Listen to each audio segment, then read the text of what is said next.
Generally speaking, I'm a big, firm karma believer, God believer, what goes around comes around believer, one of those type of people, because I've seen it happen so many times in my life that it isn't even funny. The things that you don't see happen to individuals that deserve something to happen to them are the biggest things. For example, maybe someone was a complete and total dick all of their life and they got everything they wanted, but you didn't even know that they had, like, herpes or something. What goes around will come around eventually. Terrible things happen to terrible people, no matter what you think. So, what ended up happening is that Kotaku ended up getting blacklisted from Bethesda and Ubisoft. They say that they haven't been officially announced as blacklisted, but that's their conclusion. From the article called The Price of Games Journalism, Stephen Totelo has written and published this on Kotaku. Now, again, I don't give Kotaku any type of credits. I really don't, and they get what they deserve.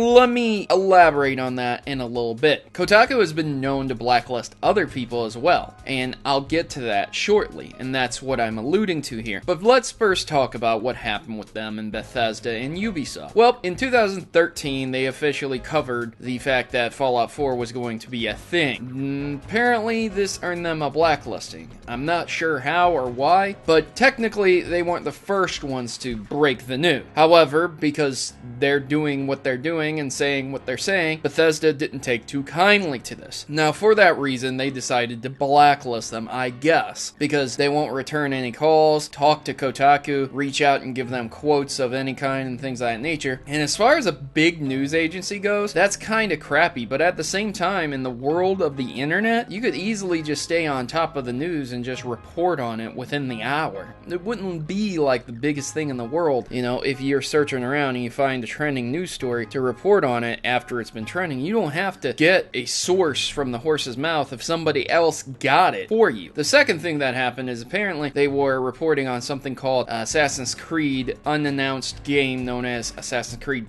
Victory, and it was renamed Syndicate. And, you know, after the breaking news, they heard nothing in response, and when they asked them about anything, they get told silence, just like with Bethesda. Now, I feel that this is a big what goes around comes around situation, because if you didn't know, Boogie988 ended up getting blacklisted. Boogie2988. You guys know the big guy. He acts. He has the Francis persona, but he was a big Gamergate. He was smack dab in the middle. I wouldn't say he was a supporter, but he was definitely not against it. And then I believe Total Biscuit was blacklisted from Kotaku too. And it's so funny that this guy here over at Kotaku decides to write this big long article, man. There are paragraphs after paragraphs after paragraphs and people are sitting here, this is a fantastic article talking about the relationship that exists between developers. No. Look, I am not the premier news source. I don't get my news stories within the hour. If I wanted to, I could do that. If I wanted to, I could sit on the internet all day and have the biggest news stories by the next day and just have them published and have videos about that, but that's not what I want to do with my life.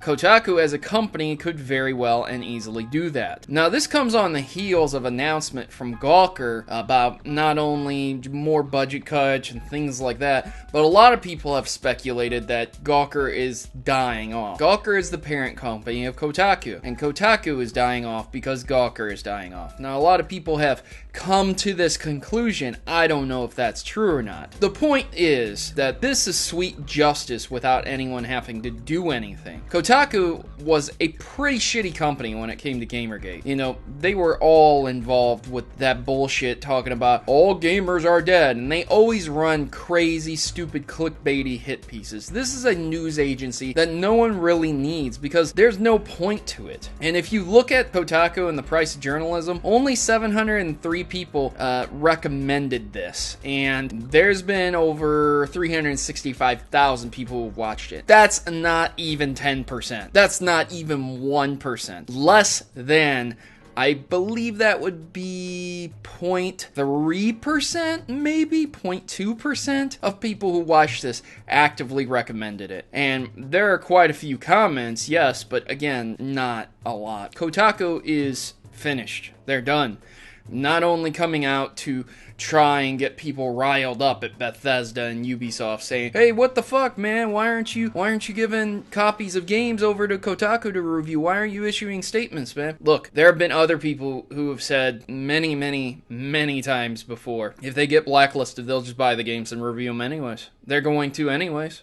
They don't need a review copy. A review copy just expedites the situation. It makes me, personally, have a better comprehensive knowledge of the game I'm going to review. If Atlas sent me those games and gave me 1 day to review them, I wouldn't be able to put out a comprehensive review, but Atlas sends me games and usually gives me at least 5 days to look at it before the game is even set to release, which allows me to put my review out there and give you a comprehensive opinion of it. Now, Kotaku, man, you guys can wait 2 to 3 days. You guys could pay someone to play the game for 8 hours straight and finish it. Most games are 5 to 8 hours these days. If it's a longer game, it's a long game. People will understand that. I don't understand what this article is all about other than just whining, moaning to your fan base to try and get them to storm the gates of the other place and talk to them for you and in droves to try and bully them into talking to you. And that's just wicked unprofessional. I understand if there is no channels open, and I get that, even from you, man. But you bit the hand that fed you, you know?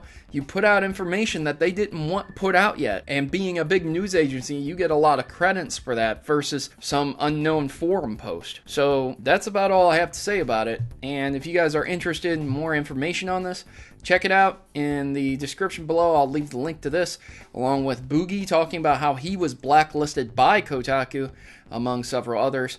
And I've been your host, Protomario, and I'm signing out. As always, good gaming, and God bless, guys. I hope you have yourselves a great day. And now, the important decision of joining the Maverick Rebellion. We are a tight group of individuals who rebel against stereotypes and greater evils that are commonly accepted. ISPs, children being conned out of games, sexism in video games. Enough is enough, and the Mavericks have had it. If you choose to subscribe, or stay subscribed, you are joining the fight against injustice by watching my numerous video topics. From net neutrality to publishers covering up botched releases, the Mavericks are always informed on the issues plaguing your gaming experience today. So don't be left out in the cold, and don't let those people keep you down. Join the Maverick Rebellion today and become a member of the community that will listen and engage with you. What are you waiting for? Just click subscribe and you'll be in good company. Mavericks unite!